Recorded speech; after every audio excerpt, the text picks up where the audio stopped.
Kurt Busch is the 2004 NASCAR Cup Series champion. He won the first ever chase and the 2017 Daytona 500 champion. Welcome. Thank you so much for your time. First thing I want to know is a question I'm sure you've been asked, but I've never asked it. When you win the Daytona 500, and that all of a sudden you have a title that precedes you that way, what's the impact of that on your life and career for a driver? Well, thank you for the introduction, and thanks for having me on. It's an incredible moment because it's a life-changing moment, and to have that title kind of bookended with my championship that I got early in my career, it felt like the whole cup was full, and now everything I do just is like the whipped cream and cherry on top. That's how big this race felt when I won it, and to do it in Monster's first race with the entitlement sponsorship that year. All the CEOs were there. There was like 40 Monster girls. Gronk was here, and we partied all the way till about 6:30. It's like, oh, we have media at 8. Those are those days and moments that you'll remember forever. What was partying with Gronk like? He bailed out about. Oh, come on! He bailed out about 3:30 a.m. is when he bailed. All right. No, it was great. Like he's a kid in a candy store, and treats life that way, and the way that people were just talking about like their racing stories. All of us felt like we were 12 years old again when we won the race, and we're just telling war stories about NASCAR. So good, bro. It's cool. We were just speaking with Brad about how tough it is to win here, how strange things tend to happen at the end that separate you from victory lane. What does it take to overcome this track? It's kind of like the Super Bowl that we saw and a lot of the playoff games recently in the NFL, where it's just that one score or that one moment or the one call that the ref said, and games are so close. In NASCAR, it's that same way, except thousandths of a second, inches on what can be a dream or a disaster. And that's what Daytona does. Talladega's been doing it for years. But the prestige and the history and the value of Daytona, this one it'll rip your heart out, or you'll feel like you're king of the world. You have driven for a who's who. I mean, when you look at the teams that you've driven for, it's Roger Penske, it's Chip Ganassi, it's Tony Stewart, and now, Jack Roush. Michael Jordan? Okay, I got to break this. Like, he's my greatest childhood hero, okay? I've acted like a complete nerd in front of him because I fanboyed out. Yeah, you fanboy, yeah, full geeked out. fanboy. So how does this unfold? How do you end up in a situation where you team up with Bubba Wallace driving for Denny and Michael? And what's the transition been like? Man, a couple of years ago at Ganassi, my contract was up. I thought it was the end, and literally did a video of me driving off in the sunset with a NASCAR car on the bridges to Key West. I actually got to go 200 miles an hour on 7 Mile Bridge. It was incredible. And Denny, he sends me a text. He goes, "You ain't done." It was almost like the Wolf of Wall Street. Like, I'm not leaving. You're not leaving. He says, I got something. Show goes on. I got something for you. And then it was Dave Wilson from Toyota. And Monster Energy says, man, if that MJ thing materializes, let's go do it. And so the phone just kept ringing. All the signs pointed towards doing this, and it's the right project for me to do at this point in my career. And so geeking out with MJ and fanboy moment, I actually had one the other day when I saw him here in Daytona. I bought one of his old rookie cards, and I made a deal with him. I said, can you sign this? You keep it, but when we win together, I get it back. Awesome. That's pretty good. So I got his rookie card on the line. Those aren't cheap, Kurt. Just in case you wonder. And I ain't going to tell you my source. I ain't going to tell you how much I paid. About as much as one of your cars. Yeah, that's right. Yeah, those are expensive too. I feel like you and MJ can relate on coming out of retirement. That's something that you guys can trade notes on, and it's pretty special. It is in a small way. It's knowing that you still have that heart and that soul to push, and that's what he pointed at me and pointed at himself. He goes, I know you have it. I don't have to question that. Help me build this team up and make it a championship runner. And I'm like, whoa, this is awesome. This is what I want to do. And it's that point in my career where I still find little things to find victories in, but ultimately it's about the checkered flag. So you were ready to just be done? You Yes were and, done. Yes and no. Listen, as you know, you lived it. I wrote a piece once many moons ago called "Athletes Die Twice," because if you're a world champion athlete, your identity, whether you want it to be or not, is in that race car, right? And that's been your purpose since you were 4, 5, 6, whatever age that was. And so when that's over, a very significant piece of your soul is gone. Your purpose is changed and challenged. So if you got to that place, that's a very interesting. What was the interim like when you made the decision, okay, I've done everything I can do in this car, I'm good? It was a couple of years back, Ganassi, and it was the last year of my contract. I qualified for the 500, and I sat over across the street at a restaurant, and I just sat and stared at the grandstands.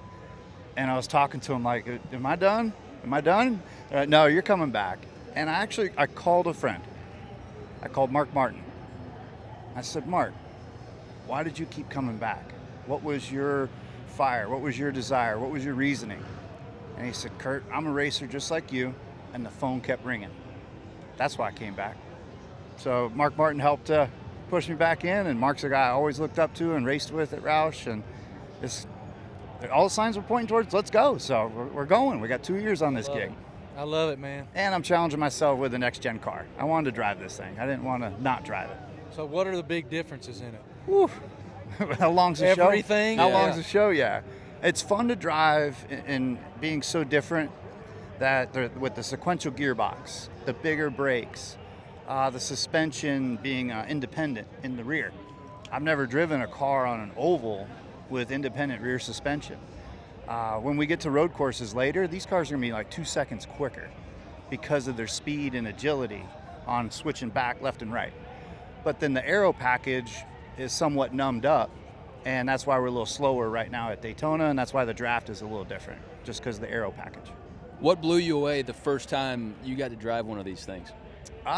It was at the Roval test in Charlotte, and it was the brakes. Like, our braking marker on a back straightaway chicane was at the 700 yards to the corner.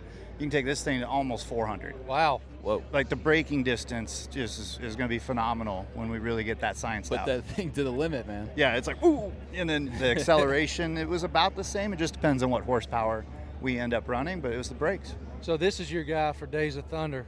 This is your guy for All right, Talladega yeah, I've been Nights. asking every driver. Talladega Nights or Days of Thunder? Days of Thunder is the OG for me, but Talladega Nights was an awesome self-deprecating humor movie. He drove a Talladega Nights car at Talladega. Yeah, I did Wonder Bread and the Me car, yeah. The Me car is the best. That's my favorite. That still shot of Will Ferrell and the Cougar riding shotgun just sums up so much about that movie in one frame. It's fantastic. You know, NASCAR let me run a stuffed Cougar in that car. I never knew that. With the paint scheme. I had a stuffed Cougar in there. They're like, if you catch on fire, it ain't our problem. Yeah, no, there was a Cougar in there, man. That was when I was in some weird state of mind, dating a really crazy girl, and I needed that Cougar to get me straight. It happens to the best of us, bro. It'll happen. It'll happen. So Kurt drove the Me car with a stuffed Cougar right beside him for 500 miles, and he went full Harry Hog. Now, Harry talked to the chassis. Harry told the chassis how he was going to build the chassis. Kurt talked to the grandstands. And the grandstands talked back. If you call me, I will come back. They wanted me here. I'm here. I think you found the name of your book, too, earlier in the interview. You said Dreams or Disasters, man. I don't think Marty could have written that. Right. That's and smooth as throw hell. in D for Daytona, yeah. Danger. I'm intrigued by this driver council deal. Yeah. What's the mission?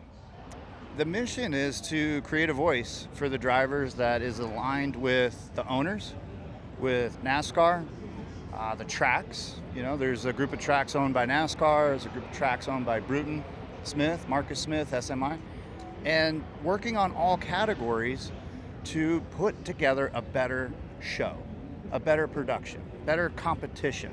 That's our number one goal now. Obviously, TV contracts coming up. The manufacturers, can we get another one in here? That's important. It's about building the pot up so that everybody is benefiting. It's been so long. I mean, it's been however many years, and we've heard about it forever. Driver union, driver this, driver arrangement. How did the decision to coordinate, we'll call it this way, unfold? Whose idea was? I know Jeff Burton's heavily involved with overseeing it in a way.